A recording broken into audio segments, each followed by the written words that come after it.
What's up, everybody? Welcome back to the Make an Impact podcast with real stories, real people, and real impact. My name's Stephen Turnbull. I'm an entrepreneur, husband, and father on a mission to empower individuals to share their stories so they make an impact on you. Today, we have Jared Schultz, my friend, the owner of Pristine ProWash. We talked about the early days. We talked about what it's actually like starting a business like that, boots on the ground. And we talked about the incredible ways that he keeps good people around and how he does that with his staff and his team at Pristine ProWash. You're not going to want to miss this episode. Thank you for being here. On to Jared Schultz.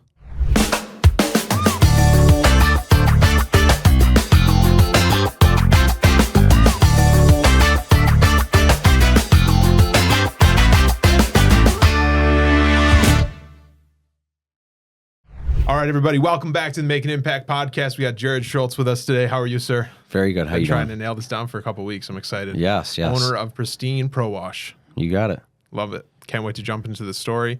I'm super excited we met, I'm trying to think, 2 years ago maybe at this point? It's got to be more than that by now. Maybe, yeah. It's got to be. A couple of years, but yeah, just a few years. Sharing the lovely journey of entrepreneurship. Sure. Owning your own journey, starting a business, jumping into it. And we talked on a previous show that we did about your backstory, but I want to start there because there's a lot that we can pick apart and a lot that I think people can relate to about leaving a job, leaving a comfortable W-2, betting on yourself, all of that, and then we'll get into the evolution today. So for those who are watching, just introduce us to Jared, and then we'll start with everything we want in the business. Jared obviously grew up in Utica, went to Proctor High School, graduated high school, jumped right into the sales industry. I actually got into motorcycle sales over at Shenango Imports for a little while. Shenango Imports, man, I remember that. Yes, that was. Mike probably remembers that too. We both rode dirt bikes. It was a very good time. It was fun. Where were they?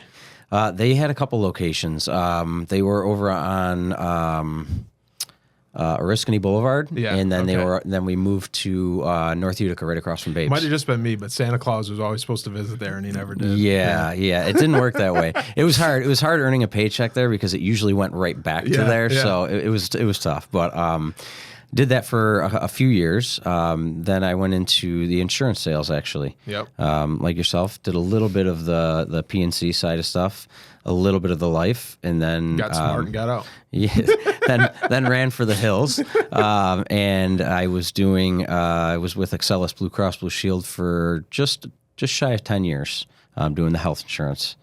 That was while I was there. That was when I decided to start the business, which was an interesting twist, just because we're going from the insurance industry to a physical labor job. Yeah. But it was something that I had a passion for. I wanted to do something on my own. I actually started taking some classes, college courses with Excellus because they were paying for them. Ended up meeting a professor that I became close with, and he was the one that kind of steered me towards, well, what are you looking to do? You want to do something for yourself. Where do you want to be? And what are you thinking about? And we bounced different ideas back and forth. And he mentioned to me one day, we were up at Cayuta Lake, just hanging out on the boat. And he says, well, what do you think about power washing? And I said, I've done it, but never thought of it as a business. Yeah. So from that day forward, I immediately dove in, started doing my research, noticed that there was obviously a need for it in the area. There was, I think, at the time, maybe one other company that's been in business for 20, 25 years, and there wasn't really anybody else in the space. So I wanted to take advantage of it and basically took out a credit card, maxed it right out, dove right in head first, and it's been an absolute journey ever since. Yeah. So the last sentence there of taking a credit card, maxing it out, and jumping in head first, there's two people on the side of the aisle. The entrepreneurs that get that all day long and remember the last four of that credit card, like their phone number, and the people who maybe haven't been down that journey and don't get it. Talk to me about, let's dive deeper into hey, I know I just don't want to work for somebody, insert company here the rest of my life and want to pave my own journey. Like, where do you think that came from? What's the why behind that? I've always wanted to do something for myself. I always felt more of a leader inside and been able to do and offer more than just what the regular 9 to 5 would give me. I always like to work around the rules, kind of bend the rules a little bit. And everywhere you go in the corporate world, you're sticking to the rules. Yeah. You don't have a lot of leeway.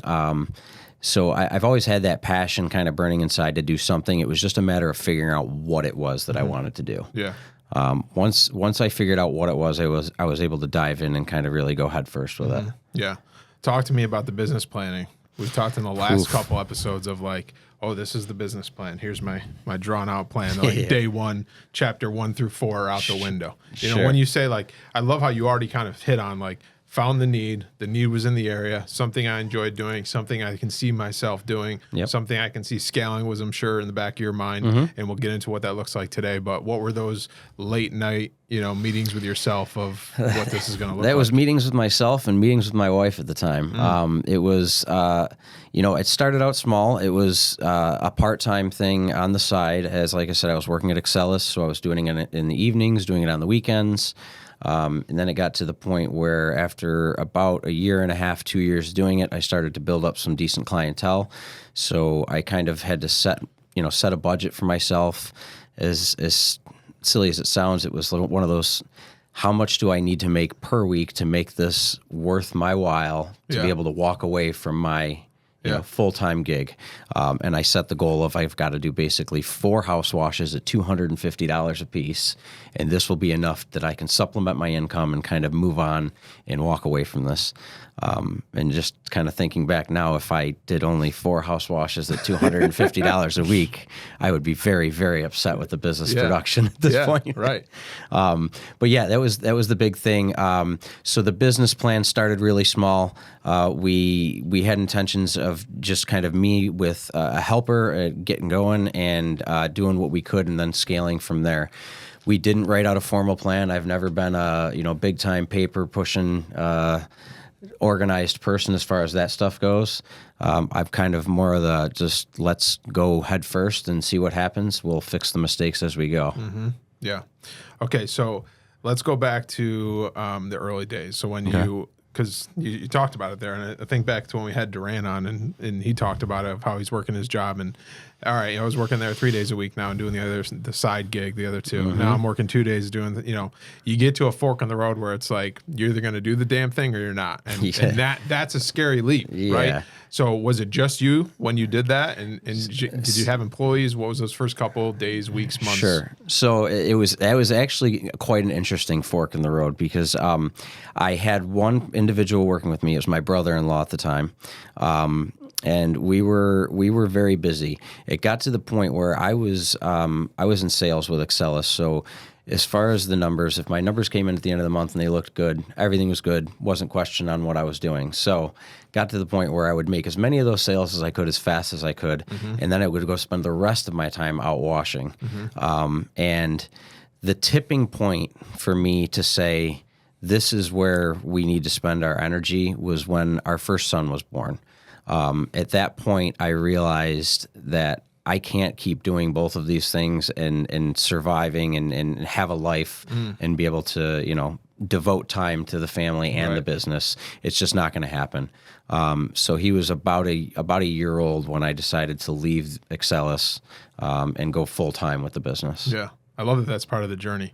Yeah. Because everybody has different reasons for the why, and you get to the fork in the road of that life moment for yourself. And it was a fork, man. We had it was to the point where our computers were set up and we had to be live on the computer, right? So if your computer sat stagnant for like 15 minutes, the screensaver would come on and your boss would know you're not really doing anything. So it got to the point where I was laptop in the car, passenger seat, running around, soaping one side of the house, running back, switching, hitting the mouse on the computer so that I can make sure that I'm keeping the everything live, and then I'm going back and finishing the house wash, running back and forth. So it was a big juggle, but it was one of those things that I felt like if I didn't go through with that, then it wasn't going anywhere. Right. I had to do it. Right.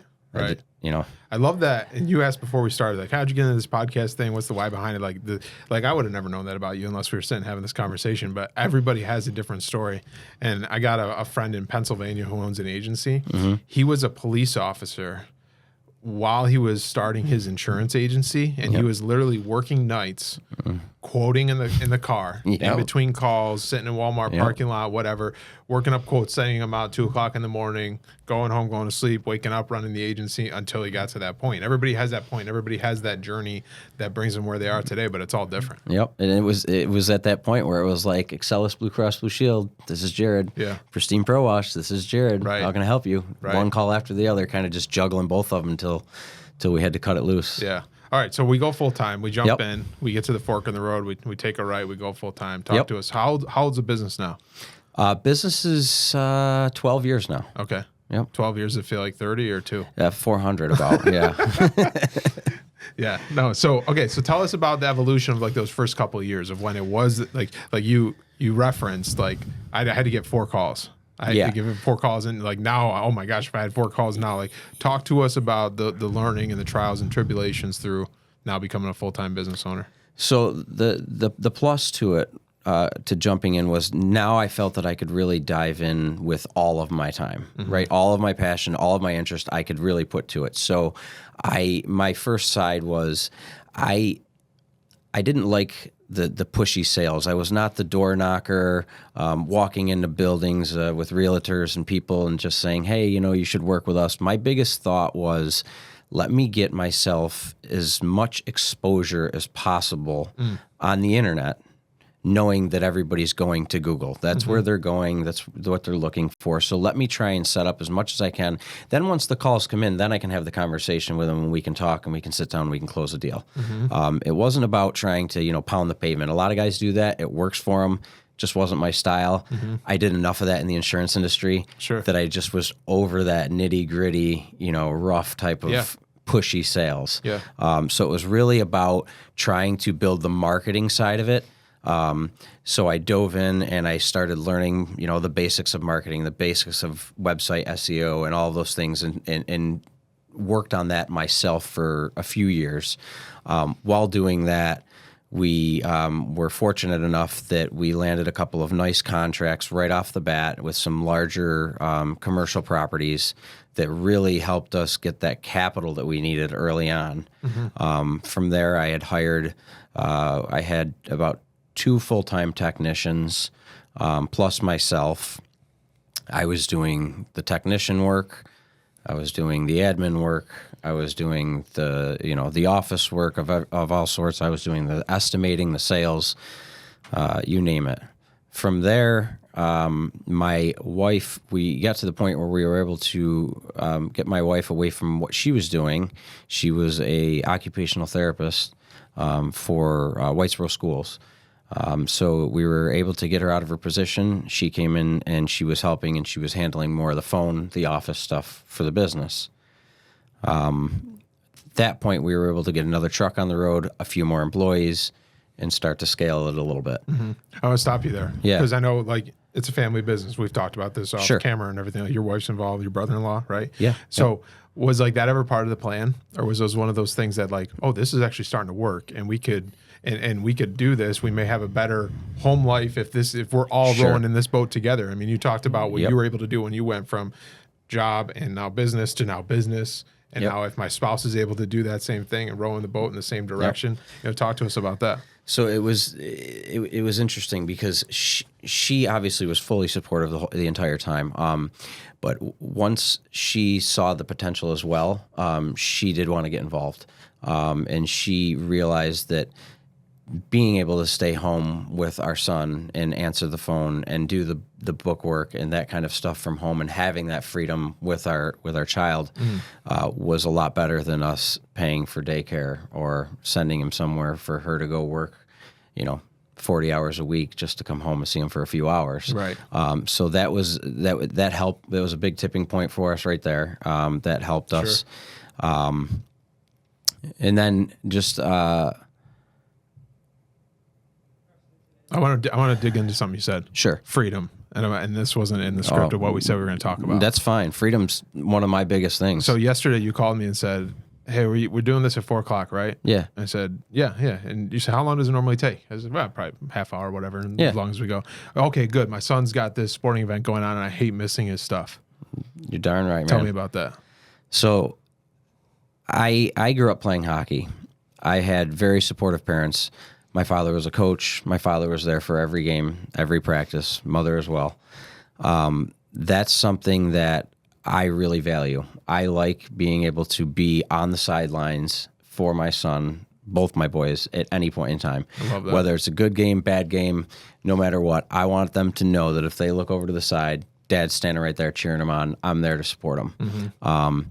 So asking you about the podcast, how long it would take, because he's got soccer tryouts today, big thing for us. So that's another reason why the business works so well for us. Yeah. Because even though we have big contracts, we have, large scale projects that we're doing, we can schedule them around our time. Yeah. We have employees that obviously can help, but it translates into one of our core values. Our lead technician has two children that are in baseball, and we make sure that he makes those events. So cool. No matter how much work's on the table, if we have to do it earlier, if we have to do it later, he's out when he needs to be out. Most of our guys have have families, and it's something that's really big for us. Family first, always. So we want to make sure you have that quality of life, and it's not just about grinding for work. Yeah. I wanted to derail there, and I'm going to continue to because I love this conversation. Go ahead. Because I've been going through it personally with my daughter. Sure, right? sure. First-time parent, and it's only been 4 months, but like this week as we're recording is first week of daycare, and it's like I was leaving there like, oh crap, like this is all going quick, and it's 4 months. It feels like yesterday we were just at the hospital bringing her home, and like my wife's got 4 months off of work. Man, we got all the time in the world, and then but that's the beauty of entrepreneurship and growing your own thing and the freedom behind that. And to your point too, I was in baseball, hockey, all those things growing up, and my dad, who owned a business, was at everything. That's and the joy it's of a it. two-edged sword that I love because he also was, if we didn't have stuff, he was working late. Sure, of course. He was also, away at conferences on the weekends and stuff like that. And growing up, I saw the hustle of him doing what he was doing to provide that for us, but he was still so present in our lives because he had that lifestyle to be able to build that, to be able to do that for my sister and I. Yep. And I think with kids growing up, and especially now that like you and your spouse are both in the business and both working in the business, to grow up around that and see that of like, oh, once they get to the point of realizing mom and dad built this, but they were at every soccer tryout. Yeah, like they're working really hard, and I see that they're working, but they're also, I see them on the sidelines for everything. Yeah. And don't get me wrong, it's not for everybody. No. It's not for everybody. I text Mike probably every other day at like 11 o'clock, like, what the hell are we doing to ourselves? Oh, yeah. Let me tell you, there's been lots of doubts. Maybe every night, let's call it, and every morning. There's been lots of doubts. And that's fine. There's a place for everybody. But I mean, that's the premise of the podcast, is making an impact. And like, you're making an impact on your family by doing that, making an impact on your lead technician by making sure he's at every baseball practice. I mean, we have 8 technicians right now. We have an office manager. We have an operations manager, and we have a sales manager. And I would say, quickly off the top of my head, 7 out of the 11 have families. So every day I wake up, it's about what am I doing for 7 families? Not just what am I doing for my family. Yeah. We got to make sure it works for everybody. Yeah. Time is the most valuable asset we have that we can't get back. Without a doubt. I go back, like I'm in all these insurance Facebook groups with owners and stuff like this. And, Bob comments every day, I can't find good help. I can't find good help. We hear that too. And it's like, okay, Bob, what are you doing? I offer a paid lunch and then 9 to 5 schedule. Like what, and like there was a place for that in the working world. I think that's all changed. It worked 20 years ago. And I've only been around on this planet for 30 years, but there was a place for that where that worked and they could come home and that was it and great. Today's work priorities, work-life balance, for lack of better terms, all of that has completely shifted. For sure. What have you learned as being, because I think 12 years is a long time. Congratulations on it, by the way. And Thank you. I want to get into the nitty-gritty of the business because I love what you guys are doing. But while we're on this topic, like, what have you learned, unexpected things that you learned as a leader, right, to keep good people? And we've talked about this off camera of like the good people that you have and keeping those good people involved and how you do that maybe some listeners can take away. You have to treat them right. You have to take care of them. It's not just about the money. I can say we do, for our industry, we do overpay. We overpay our employees for what they're doing. But it's well worth it. We want them to stick around. We want them to feel valued, and it's not just about the money. We are very considerate of what they have as far as family, obligations, right. Expectations. Yeah. One of our team members came to us. He was in the paving industry. He did make more money in the paving industry, but he had zero quality of life. Yeah. He wasn't able to be home at night for his kids. He wasn't able to spend any time with his wife. And that's important to us, and we portrayed that to him, and that was, one of the main reasons he wanted to work with us. He's been with us now for 4 years. I have techs that have been with us for 7, 8 years. Taking care of them from not just a financial standpoint, but understanding their family situation and, what you can do to help them outside of work. We had my tech that's been with me for 7, 8 years now. He was driving from Eaton, New York every morning to come to work. That's, I think, a 45, 50-minute drive. He wanted to be closer, so we actually purchased a property in Chadwick's. We gave him an extremely affordable rent to make it easier for him, and it just set it up so that it made his life that much more easy. And by doing so, he's been extremely faithful and loyal to us. That is so cool. That's such a cool story. So, and the great part is now our sales manager is in that property, and this gentleman is in one of our other properties because he wanted to get into a bigger home. Mm-hmm. So, hey, here you go. You can take this bigger home now. Do this. So we're constantly looking at things that we can do. We have a bonus program that's far different from most businesses. Most home service businesses will base everything on production, right? The big number is production. How much work can we get done today? And that's great. We obviously want to accomplish as much as we can. But how are we doing it? And how are the customers feeling about what we did is the important part. Mm-hmm. And how happy is our team while they're doing it? Mm-hmm. So we don't bonus based on production. If you're doing more work, great. You might get a little bit more for more work. You're getting bonus for quality of work, for the way you represent our company, for the interaction with the client, for the positive review. For those types of things, you're for team recognition, peer-to-peer recognition. Yeah. Like, hey, Brendan really stepped up today. He took on a job that we didn't think he was gonna be able to handle. He did it like a champ.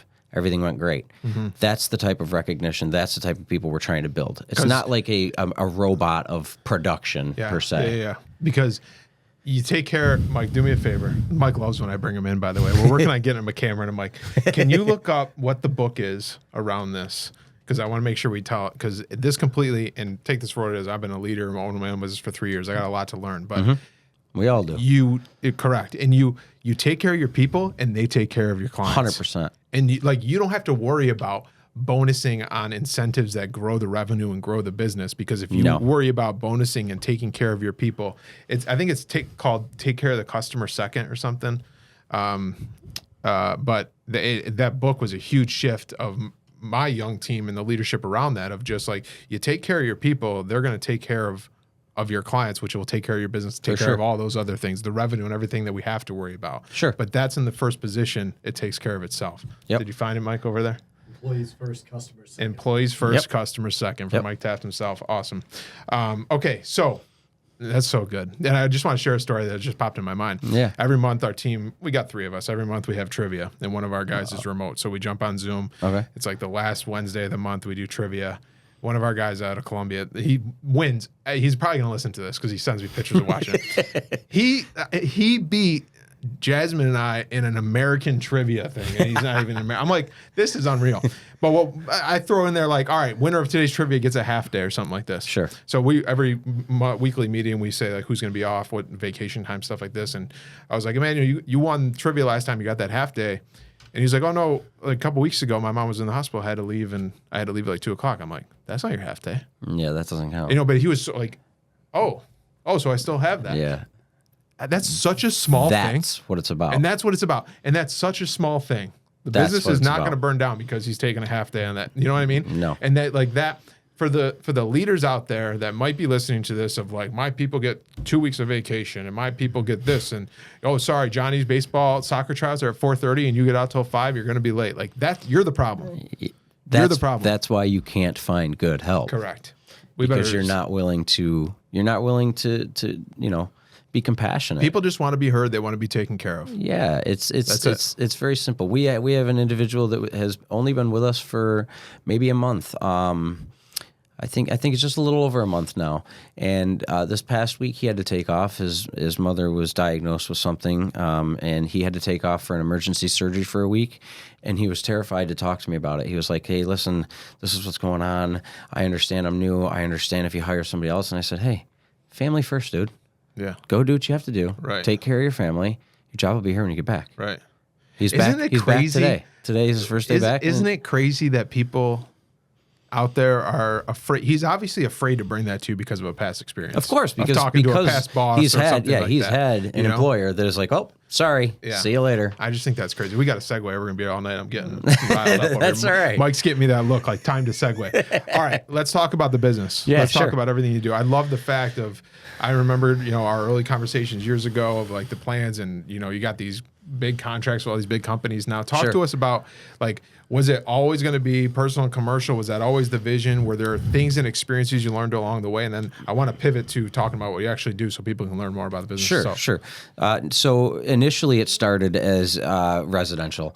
I had interest, obviously, in commercial, but knew nothing about it. Yeah. So it started as let's do residential, and then when I went full time, it was let's do any work that we can possibly get, because you have that scarcity of running out of funds or whatever it may be if you're not staying active and staying productive. We since have grown to a higher end residential. Is more of our target market, and commercial is another market. As we market for those, we understand that your everyday residential work will come in regardless. It will be there, and they'll always be our bread and butter and our number one clients. But the commercial side of the business is where I really saw us shine and realized that we could provide a service that was pretty much unmatched at the time. Sure. So the teams, how many you said now? How many people you have? We not counting myself, we have 10 employees. Cool. Okay. So we got 4 trucks on the road, 4 service trucks every day on the road, doing anywhere from 4 to 5 jobs a day. Residential work. If it's large commercial work, we might have 2 trucks on it, 3 trucks. We have some projects. We just did SUNY Cortland. We did all the bleachers for all of their stadiums. So we had 3 trucks on that for 3 days straight. Bleachers get dirty, huh? Oh, they get nasty, real nasty, especially college student bleachers. Yeah. That's a different podcast, folks. Let's send you to a different place. So now, like SUNY Cortland, like 12 years ago, did you ever think about that? No. And that's what I meant, like the evolution of the business. And talk to me about when you just said, like, who can you help? You said high-end homeowners and commercial. Yep. And in the beginning, it was like, well, whoever wanted it. It was whatever we could get. Talk to me about that mind shift. So the mind shift really came with once we started to become more profitable, busier with let's call it good work. There's good work and bad work out there. Every contractor sees it. We got to a point where we had a strong enough name in the area that we were able to kind of pick and choose what we wanted to do for the work. We didn't have to take on every single job. We like to set proper expectations, and sometimes I caught myself trying to set an expectation that just was not attainable for the customer based on, maybe the condition of their property or whatever it may be. Sometimes cleaning it just doesn't do what they're expecting. It might need a paint job. It might need this. It might need that. Right. No, I thought it was going to look like this. Yeah. The old saying, you can polish a turd, but Yeah. So you gotta get shirts that say that. Yeah. So it was the mind shift happened once I got my first commercial job. It was actually Utica National. They had contacted us to clean the entire building prior to it being resurfaced. Wow. They had to redo some of the drive-it and the EFIS material on it. And once I saw the potential in how those jobs compensate and what you can do for your team with that, I was all in. Let's dive a little into the delivery, and I want to put myself in the hot seat too, because sure, every business has and should pay attention to this. I was thankful to have a mentor that made sure I focused on this is who's your ideal client and like who can you help? And the importance behind that is like there's standards in our agency of like we're not going to touch this line of business because it's not going to be a good experience for them. Sure. Maybe they're not our ideal client because of X, Y, and Z, and that's going to make a bad experience for us and the team and make a bad experience for them. So we either refer that out or whatever that is. Talk to us about the importance around that and the mind shift of like, no, we're setting the standard. This is the people, I think the words you used were like, these are the people that we know we can do well with. Sure. It's like anything else. You're gonna have your DIY customers, right? So you're gonna have the individual that wants to get a price from you, and then they get the price, and they're like, "Well, I could go buy a power washer and probably do it myself." Great. Then you have the customers that say, "I just need somebody to get it done. I don't mow my lawn. I don't spray for bugs. I don't paint. I don't do any of that stuff. I'm busy doing other things." To me or to them, their time is not worth them trying to power wash their house. Yep. So that's when we realized those are the types of clients that we want to be sitting in front of. Right. Those are the types of people that we can service. And not only do you service them, you service them continuously. You service them for life because they need that service every year. They need their windows cleaned every year. The DIY is going to see how you do it, and they're going to want to do it themselves. So it just depends on who they are and what they want to do. But like I said, higher end residential are typically more likely to be spending the additional expenses to have somebody else doing those types of services. Well, and the standard of the product and service that you offer. For sure. And the people that are going to want that, and it's important to dial that in. All right, we got to wrap this up because if I change the topic again, Mike's going to be giving me that look. All right. I got one last question I'm going to hit you with. It just came to mind. If we could go back in time, we're going to jump in my DeLorean here. We're going to go back 12 years ago. 12, okay. What would you tell Jared? Jared, let's see. Dear Jared, put some systems in place. Tell me about that. Put some processes in place. Be prepared for when you bring people aboard so you are not running around like a chicken with your head cut off. Because throwing more bodies and labor at things does not help. Structure and process and systems is what helps. And if you don't have any of that, you will find yourself in a whirlwind for quite a while. That's good. So I would say to anybody that's starting out, document. I wish I documented everything I did. I don't care if it's a recorder, you're writing it in a scratch notebook, whatever it may be, write it all down. Just have every bit of information because eventually you're going to have to give every piece of that information to somebody else and trust them with it. Yeah. Yeah. So you have to have it. So and if you don't do it now, that you don't think about in the business plan, like we talked about. No, I'm thinking about what can I get done? Yeah. How fast can I get it done? Who can I service? Instead of, once I start servicing these people and I need to service more, how do I teach somebody to service them like I'm servicing them? Right. And so I would say systems, documentation, SOPs for sure. That's good. All right. So wrapping this up, thank you very much again. Thank you. I love it. Fantastic conversation. I could have gone in a lot of directions. I'll say we can keep going, man. We can keep going. My time limit. That was good. We'll be doing part 2. We'll bring your operations manager in for sure. Without a doubt. That's a great story. We'll do that part 2 and have that conversation. Where can people find you? What's the best place to follow your story? You guys are so active on social media. It's fun to watch all that. Man. What's the best way to get in touch with you? Well, you can find us. Our trucks are driving all over the place all the time. I hear that all the time from most people. I can't leave my house without seeing one of your trucks. Love it. I love it. I love hearing that. But we do TV commercials online, biggest thing, pristineprowash.com, 315-982-4729. A little selfish plug there for the phone number. Absolutely. But yeah, just reach out via text, phone, email, whatever it may be. Love it. Great. Thank you very much, everybody. Another episode of the Make an Impact podcast. Make sure to check Jared and his crew out. Until next time, go out there, lead with purpose, and make an impact in someone's life today. We'll see you next week. Take care.